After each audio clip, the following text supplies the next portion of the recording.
Buenos días, bienvenidos a una clase más de la Escuela Dominical de la Primera Iglesia Evangélica Bautista de Madrid. Y hoy es nuestra última lección sobre el libro de Isaías. Terminamos con el capítulo 35 y a partir de la semana que viene comenzamos otro bloque de estudios que por supuesto os invitamos a que nos acompañéis. Y hoy haremos un poco un resumen, más o menos a modo global, del libro de Isaías y de algunos aspectos, sobre todo basándonos en el capítulo 35. Muchos de los profetas, Isaías entre ellos, vieron la esclavitud de Israel como producto de haber dejado a Dios, de faltar a sus mandamientos, de adorar a otros dioses. Isaías fue uno de los profetas que recibió su profecía unos 700 años antes de que naciera Jesús. Y él profetizó de un día en el que el destierro y los lugares secos, todos aquellos lugares que habían sido pisoteados por los ejércitos extranjeros y enemigos, volverían a florecer como al principio. La gloria del Líbano volvería a recrear los ojos de los habitantes de Israel con sus hermosas flores. Por lo tanto, el profeta animaba a la nación de Israel a no desmayar, a no dejar de creer en Dios, porque Él volvería a recompensarles y traería retribución. Lo más asombroso es que Él vendría personalmente y nos salvaría. Sería un tiempo en que las enfermedades desaparecerían de entre ellos. No habría absolutamente nada, ningún tipo de enfermedad. Más aún, se cavarían pozos donde las aguas regarían en lugares secos. Durante el ministerio de Jesús aquí en la tierra, muchas de sus profecías de estos antiguos siervos de Dios se cumplieron. Jesús vino a predicar el año agradable del Señor, a dar buenas nuevas a los abatidos y vendar a los quebrantados de corazón, a publicar libertad a los cautivos y a los presos apertura de las cárceles. Lo más triste de todo es que el pueblo de Israel no creyó en los profetas ni tampoco en las profecías de ellos y por tanto rechazaron a Jesús y su ministerio hasta el día de hoy. A raíz de esto, el hecho de que los suyos lo habían rechazado, Jesús dio potestad de ser llamados hijos de Dios a todo aquel que le recibiere como Salvador enviado por Dios. Allí entonces nace para nosotros el propósito oculto de Dios de revelar ese ministerio a las naciones gentiles, a los no creyentes. Ahora los no creyentes podían participar de todas las promesas de Dios a Israel su pueblo. En otras palabras, lo que los profetas hablaron no solamente era al pueblo de Israel, sino que era para nosotros también. En su retorno de Israel a una nueva Sión, nueva y transformada, gracias a Dios nosotros formamos parte de ese cuerpo de Israel espiritual y por ende podemos tener y acogernos a esta promesa. En el capítulo 35, que vamos a ver más detalladamente, vamos a destacar 4 puntos. Entre ellos vemos, para comenzar, el punto 1 sería Isaías 35, versículos 1 y 2. En el capítulo anterior, el capítulo 34, el profeta contrasta la desolación de las naciones y de Edom con la gloria futura de Sión que veremos en el capítulo actualmente estudiado. El profeta ha descrito a Edom como un desierto inhabitable, solo adaptado para la vida salvaje, para animales inmundos que habitan lugares desolados. La descripción de una tierra abandonada por el Señor representa el alma sin Dios, todo lo profano, las personas no espirituales, tanto judíos como gentiles, que se habían convertido como un desierto, una tierra seca, desolada y vacía. En contraste a esta descripción horrenda de Edom, que simboliza la desolación perpetua de las naciones paganas, Israel, aunque pasando a través de un desierto de pruebas y devastación, algún día sería gloriosa, representando la belleza de un alma que en otro tiempo se encontraba desolada por el pecado y ha sido ahora redimida. El antiguo desierto y tierra seca ahora florecerá profundamente y también se alegrará y cantará con júbilo una descripción de belleza y regocijo espiritual, mientras el que estaba desierto canta ahora la alabanza de aquel que llevó a cabo la transformación. La gloria del Líbano sería dada, la hermosura del Carmelo y de Sarón serían devueltas.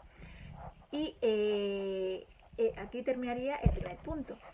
Pasando al punto número 2, veremos cómo los débiles recibirán ánimo y esperanza. O sea, no se quedó solamente en una tierra devastada, sino que los débiles recibirían esperanza y ánimo por parte de Dios. Lo vemos en Isaías 35, versículos 3 y 4, donde con esta perspectiva de gloria, el profeta anima a los que se sienten débiles y apocados. Los creyentes, y en especial los ministros de Dios, tienen la obligación de consolar y dar fuerzas a los que se sienten debilitados por haber pasado una reciente situación complicada.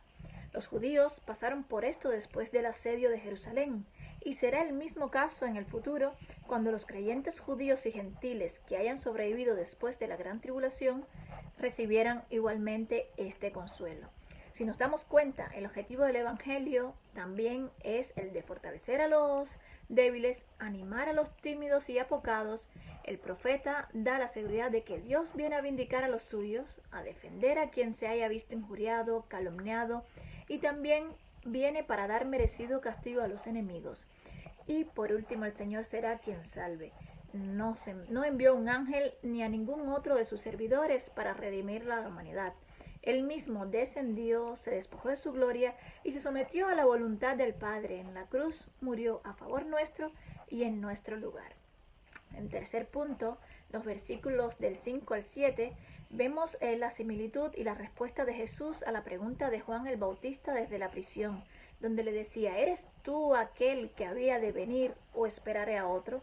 Bien podría decirse que Jesús tenía en mente las palabras de Isaías cuando él vino a responder a Juan. Podemos ver los milagros de Dios.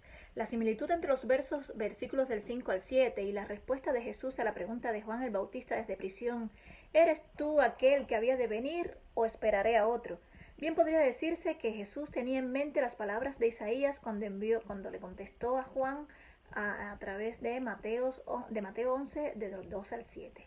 El fuerte parecido en una razón suficiente para concluir que las palabras de Isaías apuntaban con claridad al Mesías que vendría y a su obra. Aunque la respuesta de Jesús a Juan se refiere a la obra física entre los hombres como evidencia que Él es aquel por venir, allí no puede haber duda que Isaías está mirando a la gran obra espiritual de algún tiempo futuro. En esta nueva tierra, en esos años de Jesús en la tierra, desaparecerán los defectos de las personas y de la propia naturaleza. Sin embargo, las mayores maravillas son realizadas en el alma del ser humano, por medio de la predicación de la palabra de Dios y mediante el poder del Espíritu Santo. Los que eran espiritualmente ciegos fueron iluminados. Los que eran sordos a los llamados de Dios fueron dispuestos a escuchar el mensaje del Evangelio. Y los que estaban mudos, los que no sabían cómo hablar de Dios, ahora sus labios se abren para dar testimonio, para cantar sus alabanzas. Y como último punto, cuarto, podemos ver el incomparable y perpetuo gozo de los redimidos.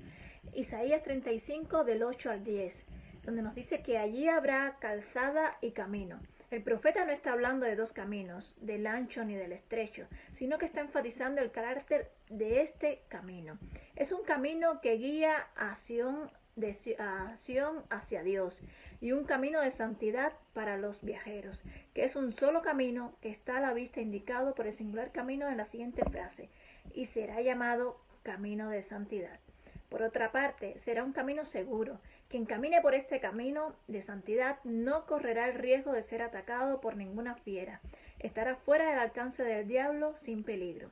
El versículo 10, la profecía alcanza su punto más alto de desarrollo, y los redimidos de Jehová, los redimidos por él, que están caminando en el camino de santidad, volverán y vendrán a Sion con alegría y gozo perpetuo sobre sus cabezas, y tendrán gozo y alegría, y huirán la tristeza y el gemido. La descripción gloriosa de los que han pasado a través del desierto de aflicción y que ahora experimentan las delicias y el gozo eufórico de la redención, han cambiado el sufrimiento por felicidad y gozo, que son eternos y no les serán arrebatados. Es el esplendor de esta profecía. Tenemos una premonición de las glorias de Dios que debían venir bajo el Mesías. Las profecías sabían que estas glorias no eran para su tiempo, sino para el tiempo venidero. Y bajo el Mesías nos hemos acercado a oración por este mismo camino, un camino nuevo y vivo. Y mientras nos acerquémonos en ese espíritu de regocijo y de acción de gracias, tan bellamente descrito por Isaías, porque somos herederos de todo lo que los profetas señalaron. Hasta aquí el estudio de hoy. Esperemos que haya sido de bendición y os esperamos en los próximos que comenzarán a partir de la semana que viene. Buena semana y bendiciones a todos. Hasta luego.